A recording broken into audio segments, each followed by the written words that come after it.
This episode of the House of Mystery is brought to you by Legacy Food Storage.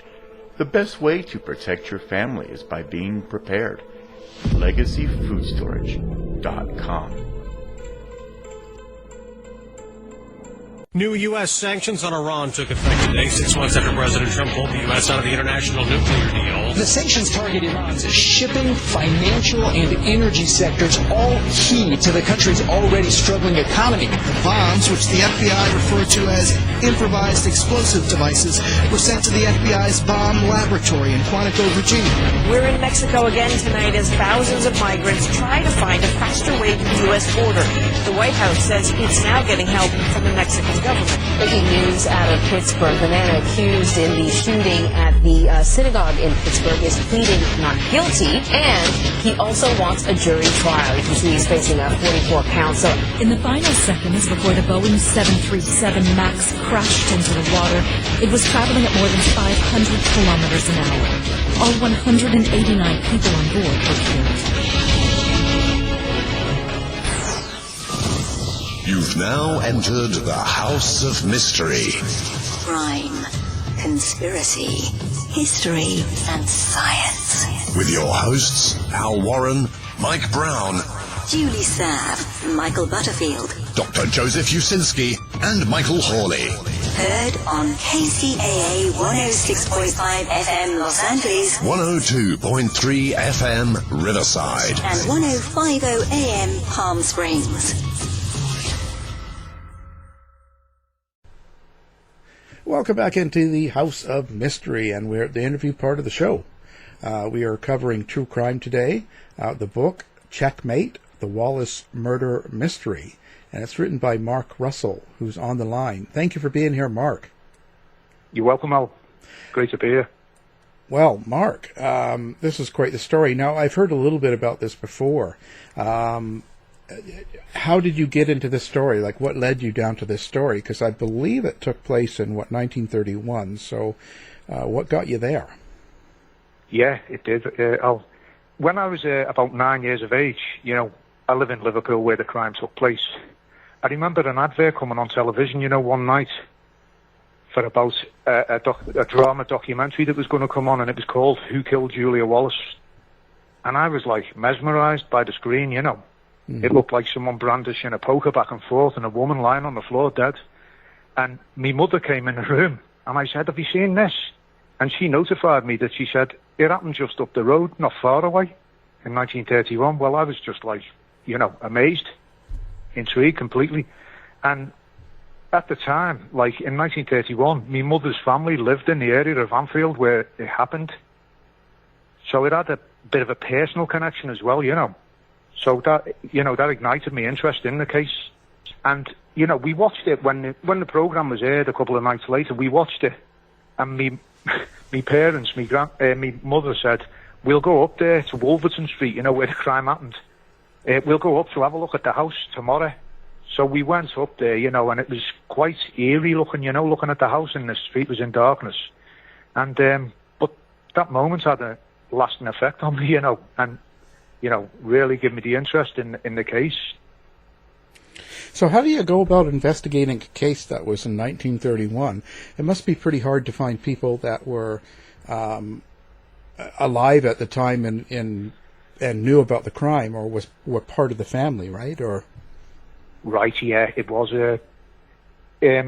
What I done was I wrote to the local Echo newspaper, asking if anyone had any connection to the case or who had family connected to the case, and I wasn't met with a very good response. But one person did contact me, and it was a man named Harry Williams, and he told me that his father was the first policeman on the scene, at the crime, at the murder on the night in question in 1931, and I got in contact with him. But what I did do is go through all the newspapers at the record office, from the time, the contemporary newspapers. I viewed the Merseyside police records, from the crime. They were available. And also, and eventually went down to the National Archives in Kew to view the records that they had there, the Department of Public Prosecutions files, and there was a substantial amount, altogether. So I was able to build a book around what it accessed. Yeah, that's when you said you didn't get necessarily a good, warm response. Why do you think that is? I think it could be, I'm not sure. It could be something like people didn't see the letter in the paper, or a lot of the people who were involved with the case had passed away, and died, and their families might not have been interested in pursuing the case, anything to do with it. Yeah, it's crazy. Okay, so what's the basic layout of the crime? Maybe set the scene for the listeners. Yes, of course. Well, on the 19th of January, Wallace was a 52-year-old. William Wallace was he was an insurance man, and he used to go around collecting insurance. He was called he's a man from the Prudential, and he'd take people's they'd give him money every whatever, and he'd collect on his rounds. Well, on the 19th he visited the chess club in Liverpool. It was the Central Chess Club in the city centre. He used to attend. His hobby in life was chess. He loved chess, and he used to go to the chess club every so often. And this night he went to the chess club. He found out there had been a telephone message left for him from a caller, and he arrived 20 minutes after we established that the call was made. And the chess club captain, Mr. Beattie, approached Wallace and said, I've had a call earlier, Mr. Wallace, for you to call as an address tomorrow night, the 20th. And he said, who from? And he said, the names are Qualtrough. Now, it's an unusual name, but in Liverpool, it's, the Isle of Man, close to Liverpool. It's of Manx origin. Qualtrough. It's pronounced Qualtrough. And he said, I don't know anyone by the name of Qualtrough. Where's the address? And he said, 25 Menlove Gardens East, in an area of Liverpool in the south of the city. It ends up about 4 miles away from Wallace's address. And he said, I don't know anyone by that name. What did he say? He said, they want you to call with regards to your business. They want to take an endowment policy out on his daughter, this caller. So Wallace didn't think anything else. He said, I'll go tomorrow. I'll check it out. And well, anyway, he plays his chess that night, and on the way home, he's walking home with a friend and neighbour, and he asks him which way to go. And another neighbour, the neighbour says, take a certain route, but Wallace said, I'll go another way that I've got an idea of. Well, anyway, on the 20th, he's collecting that day, and he comes home in the night, early evening, and Wallace said he left the house at 7:15, and he went to Menlove Gardens area in the south of the city. He takes 3 trams to get there, and when he goes to Menlove Gardens, he finds out that there's a north, west, and a south, but there's no east. So he asks around the area, in different shops. He even asked the policeman. And after about 3/4 of an hour in the area, he takes a streetcar back home. And about 8:45, he reaches his home, and he goes in the house and finds his wife, Julia, bludgeoned to death on the floor, in the front parlour, the front room, the living room. Wow. Oh. So, wow. So what do you think? So I guess the police started thinking it was him. He's the closest. But isn't that kind of an alibi, all of the things he was doing? Yes, that's a good point. I mean, that was one of the reasons also why the police think it was him who done it, because he was going out of his way to establish where he was, in an area that he said he didn't know. But in actual fact, he did know the area of, Menlove Gardens. I'm not saying he knew Menlove Gardens, but he knew that area because the superintendent, his boss, is superintendent at the Prudential offices. His house was about 300 yards from the Menlove Gardens area, but his boss did not know whether there was a Menlove Gardens East or not. You see, what the police believed is that Wallace, he made the phone call himself the night before, deliberately, to, like as a subterfuge to give him an excuse to, the following night. And when he went up to Menlove Gardens, he could ask around, because there's no such address. Whereas if he knocked on an address that existed, it'd just get him there, and he'd find out that there was no one there by that name. Whereas police think the police thought that, he's given a non-existent address, so he can ask several people to establish where he was up there. So now you said she was bludgeoned. So do we know what happened to her? Like, what was she bludgeoned with, or was it a struggle, and do we know the death time or any of that sort of thing? Yeah, that's a good point, Al. When Wallace got home, he said he couldn't get in through the front door because it was the usual practice, you see. In England, we have terraced houses, so you can go out the back way of a day, but of a night you come in through the front. It's the way it worked. When he got home, he got into the house at about 8:45, and he asked his neighbours next door, because they were coming out the house next door. He asked if they would wait because he couldn't get in and that.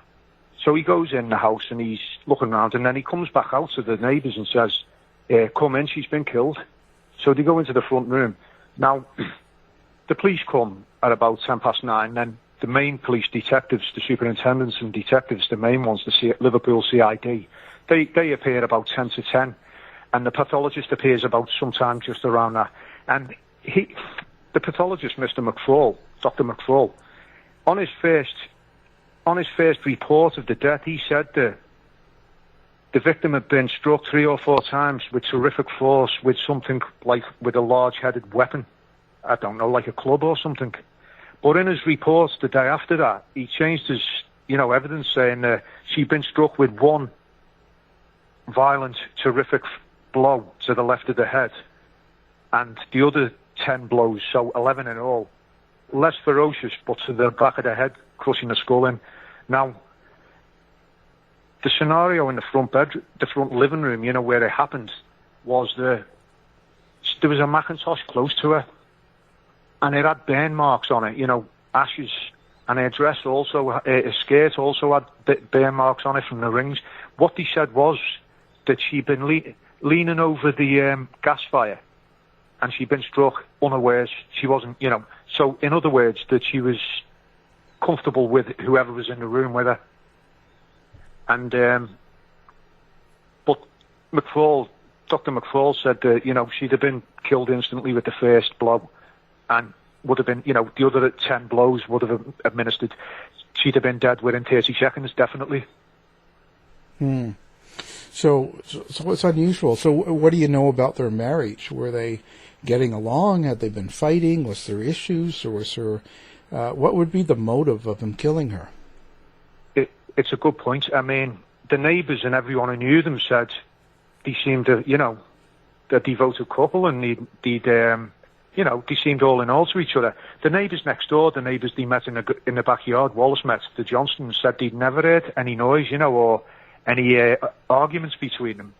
But the point is, Wallace was 52 at the time, and he said my wife, who I believe to be 52 as well, or 53. But it only came out 20 years ago in 2001 that she was actually 17 years older than Wallace. Now, that was not known at the time by the police. They never investigated Julia's background or anything. Now, whether people say, she was a pensioner at the time, and he was like, he'd got tired of her, and, but no, at the trial, the defense, the prosecution said they could not find a motive, like, they couldn't, they couldn't deny that they seemed all in all to each other, the Wallaces, and, they were happily married. Did he have an insurance policy on her? Well, she was insured for £20, which I suppose by today's amount of money, I'm not sure what that would be in today's. And she had a bank account of £90, but Wallace himself had an account for £152 himself. But it's a good point, because people say, he wouldn't have murdered her for such a low, insurance policy. But the same people say that he went up to, when he went up to the Menlo Gardens area to gain a commission from the possible business with this Qualtro, he was doggedly going after it. So I say that, people who say he wouldn't kill her for £20, which I'm not saying he would, but they seem to forget that they're quick enough saying that he would doggedly gain a commission of the equivalent of £20 as well. But as I say, the prosecution at the trial said they couldn't suggest a possible motive, but I think that different people say, like you're saying at the start, when a spouse is murdered, they immediately look at the spouse, won't they? Yeah, usually. Yeah. Yeah. Well, that's interesting. So there was no real motive, or nothing that sticks out particularly. It could have been maybe the money, or not that it's a lot. So how did they prosecute him? Like, what evidence did they have against him? Well, the police investigations went on for about 13 days, and they were trying to get enough evidence, but most of the evidence they got was circumstantial. They couldn't. Also, that within a couple of days, the police put a call out, to the post offices to find out if the phone call could be traced. Now, in 1931, it was quite a difficult thing to do, but ironically, Al, the police managed to trace the call because the caller had acted in an erratic manner in the phone box, because the call took 3 operators to get the call through to the chess club. And when they found out that the call had been traced, it emanated in a call box 400 yards from Wallace's house. So the police immediately thought, Wallace has come out of his house, made the phone call, and made his way to the chess club. Yeah, I kind of think that too. I mean, that's pretty weird. That, wow. So they ended up convicting him. Then, how long did that take? He went to the committal proceedings, a magistrate's court, we call it in Britain, where to see if there was a case to answer for, and he found out that he did that. There was a case to answer for, and he was sent to the Spring Assizes, the main trial at Liverpool Crown Court in 1931 in April, and he was a 4-day trial. Trials last a lot longer now, but in them days, it was a 4-day trial, and the jury found him guilty. But the ironic thing was, a lot of people, the judge, Mr. Wright, from what I've read of the transcripts and what the general belief is, that the judge believed that it hadn't been proved it hadn't been proved totally that Wallace had done it, and he was sort of directing the jury to, a not guilty verdict.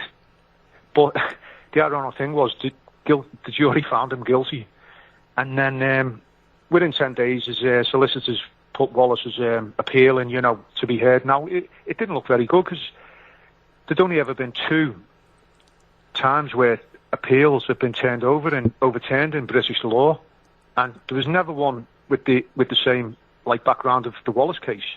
So what happened was, he was took down to London to the law courts, and which is now the Royal Court of Justice, and over a 2-day hearing, his appeal was over 2 days, and the law courts, the three appeal judges, they found him, the verdict. So, it wasn't proved with in regards to the evidence, and he was the verdict was quashed, and he was, given, he won his appeal over it, basically. Oh, so he got free on it. Did they try to try him again or anything like that? No, that was it then. He was free. So how did it go for his life then after that big trial and after the appeal, and he got set free? Was he able to go on selling life insurance and living in the same place and all that, or did people not like him anymore? Well, that's a good point, Al, because you see, at the time, I know my grandparents, they used to pay him on his round, and my grandparents and my great aunt was obsessed with the case. She actually went to the trial, Wallace's trial, and she used to pay him, and she thought he was absolutely guilty. She said, I always knew there was someone about him. And my grandfather was the opposite. My grandfather always said, although he was a bit aloof, he seemed a bit conceited, man Wallace, but my grandfather believed that he believed in his innocence. But what happened was, he went back to his home in Wolverton Street, but his solicitor, Hector Munro, advised Wallace against it. He said it wouldn't really be a good idea to go back to the same area. And like you said, he was met with hostility on his rounds, you know, and people shouting, and all the children in the area, like, you know, referring to him as a murderer. Another thing was that people said, you know, when you mentioned about motive before, you know, the local gossips would say, oh, he's got another woman or that. But that never came about.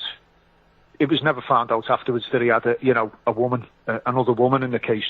But he ended up going on the round, but he'd get poison pen letters sent to him, and, you know, hate mail, and he'd hand them over to the solicitor, and his solicitor, Hector Monroe, said, look, it wouldn't be a good idea to carry on living there.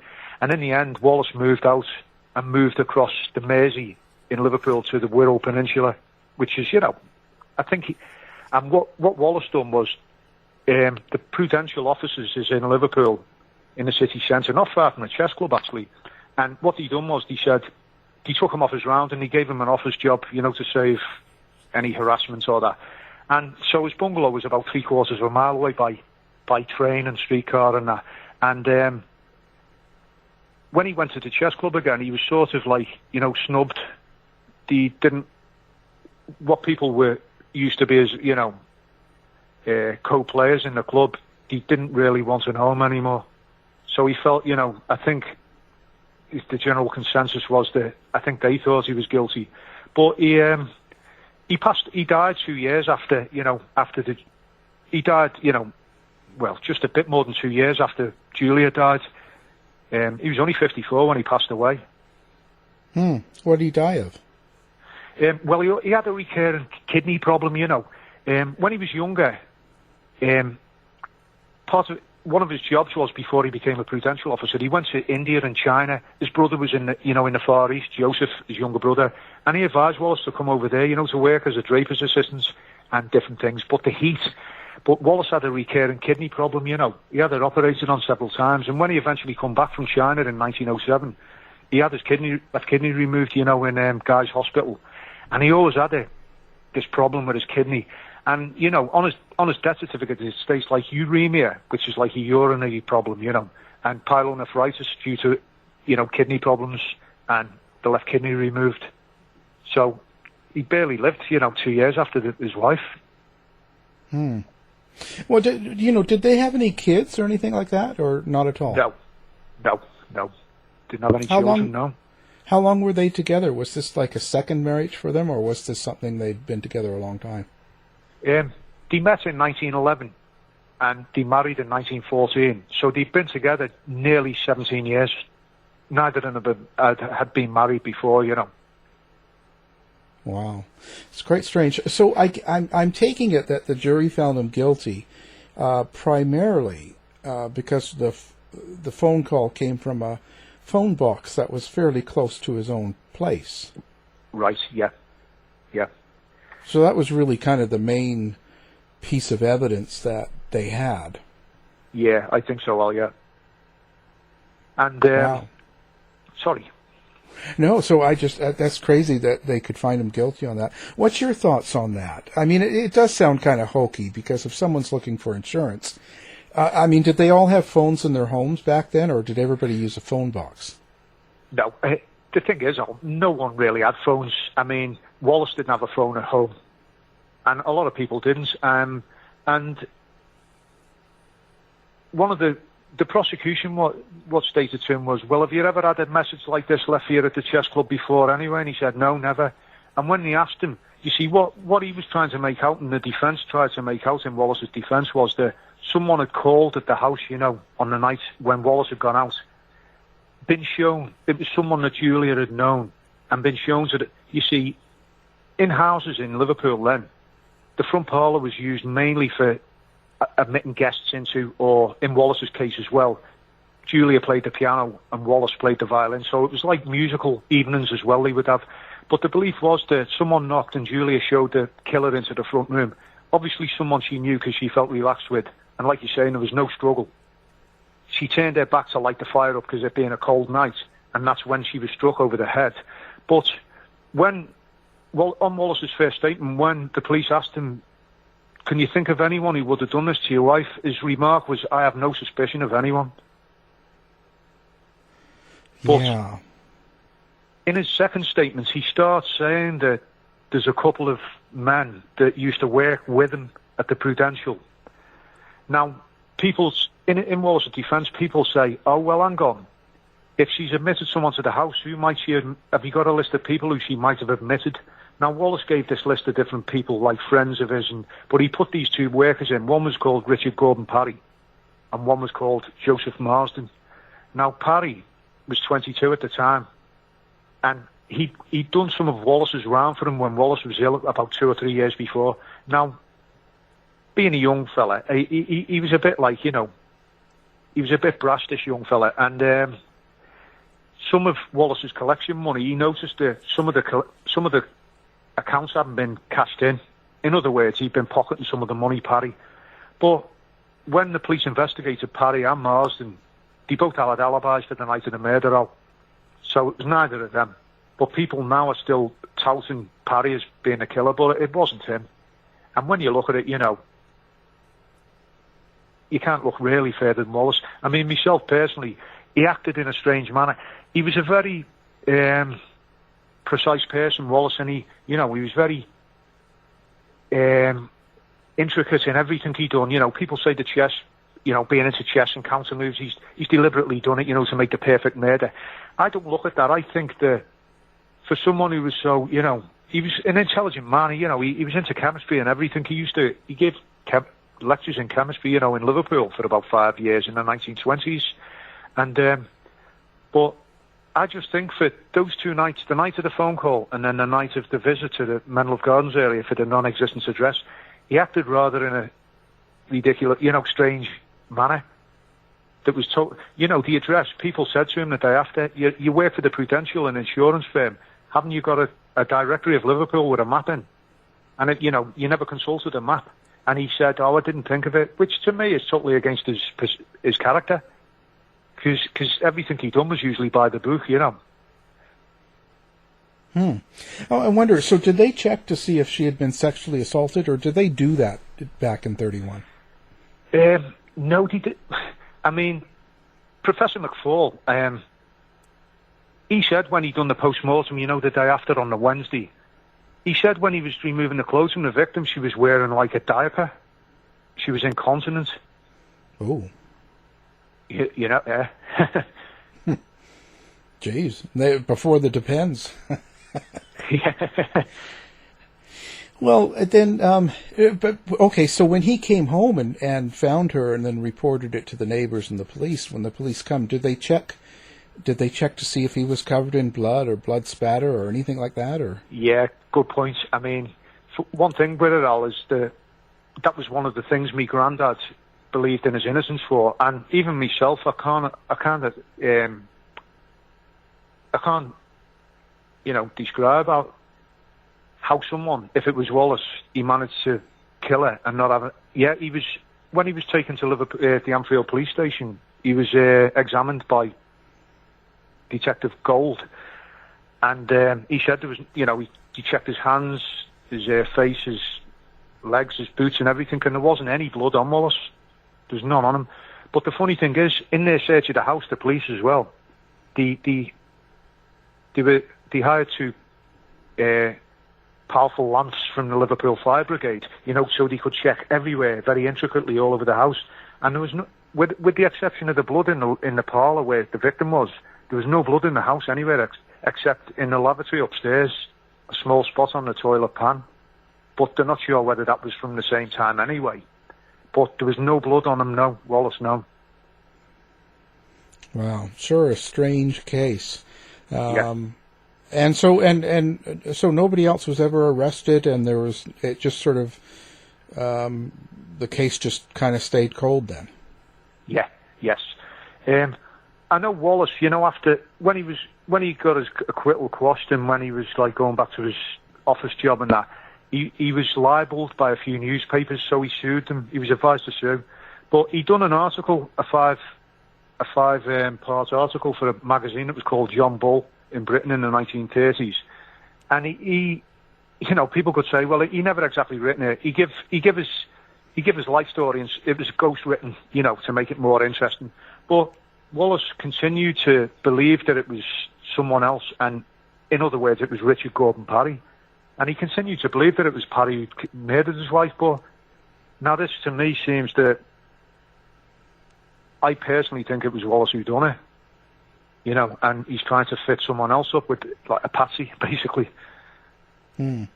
Well, and why did he say Perry would do it? Like, what was his thinking behind that? Like, what was going on? I don't know. I think he's probably been the nearest possible suspect that he could think of. Maybe because he said that Parry had been stealing money in the past. That's another thing, Al. When he came home, Wallace, he said that he had, when he said, that was another thing he said, the police investigation said, well, why would your house be burgled? He said, they burgled, what he had a cash box in the back room, the room that he lived in. It was like a kitchen area with a range. And when he took this cash box down, he said there had been about £4 missing. Now, that was the money he collected on his round over the last couple of days. He'd had influenza on the Saturday, so it was a low amount of money, you know. But the police, another thing that the police thought is suspect, that Wallace was trying to make out that whoever killed his wife had then took the money down off the cash box, off a shelf that's 7'2" high, took the money out and then put the cash box back. And Detective Superintendent Moore said a thief wouldn't do it. I can't see a thief why he would replace a cash box. But I think the idea that whoever killed Julia was, like, you know, trying to steal the money out of the house as well. Sure, a weird case. And so, what's your feeling on it then? At the end of the day, if someone said to you, "Who did he kill his wife or not?" How do you answer? I'd have to say yes, Al. Now, when people say, well, what would he do it for? I don't know. I mean, Wallace was one of those sorts of people. He seemed to be like a narcissist. And I think he thought he was a bit more intelligent than, you know, the average ordinary person. And people might say, oh, that's far-fetched. I don't believe that. But I honestly think he was trying to commit the perfect crime. You know, people do kill without motives, don't they? You know, look at Leopold and Loeb. Yeah. And you know, they kidnapped that boy, didn't they, and murdered him just to see if they could get away with it.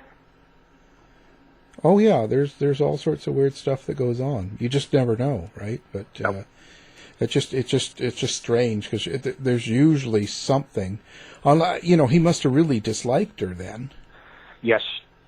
I mean, you know, like you're asking before, you know, people couldn't think. I mean, even like I say, the prosecution said, straightly, we cannot find an exact motive, but people do kill for the most unusual reasons, don't they? And, you know, a friend of mine a few years ago, when we were at a bit of a talk, someone was giving a talk on the Wallace case, she said to me, I wonder what Wallace would think now. And I said, there lies your answer. I don't know, maybe he wanted some infamy, you know. Yeah, who knows? It's hard to say. Doesn't sound, you know, at this point. That's quite an interesting case. Wow. So now, where do people find your book now? Your book is available where? The publisher called Mango publishes Al, but it's eventually. I think it's going to eventually be on Amazon, you know, and Book Depository and places like that. Right. Well, we're going to have the book up on our website as well, so people can do one click and pick up the book when they're listening or after they listen, so they don't have to search for it. We'll have that all up there. And so what's next for Mark Russell? Are you going to do some more books like this or follow true crime? Or? Well, this one took me about 10 years, Al. So, you know, the amount of research you put into it. Oh, it's totally enjoyable, but there was times I felt like, you know, forgetting. Possibly, yeah. Probably another case, yeah. Oh, yeah. Well, I mean, there's nothing but time. No. Nothing but time, especially with COVID, right? You can spend lots of time doing it. Right. Yeah, I don't know. Yeah. Well, it's been an interesting conversation. Our guest has been Mark Russell, and the book we're talking about is Checkmate. It's the Wallace murder mystery. Thank you for being on the show. You're welcome, Mal. It was great to speak to you. And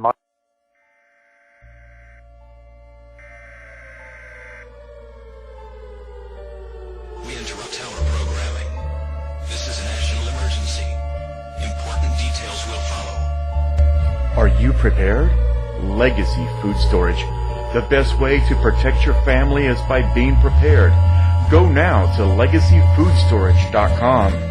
Use coupon code HOM15 now for 15% off. Quick, go!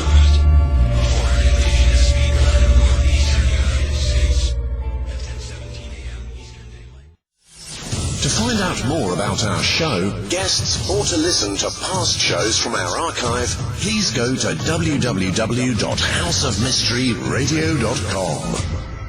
Show's over for now. Was it as good for you as it was for me? Well, good night. This has been a production of Something Weird Media. I'll be back.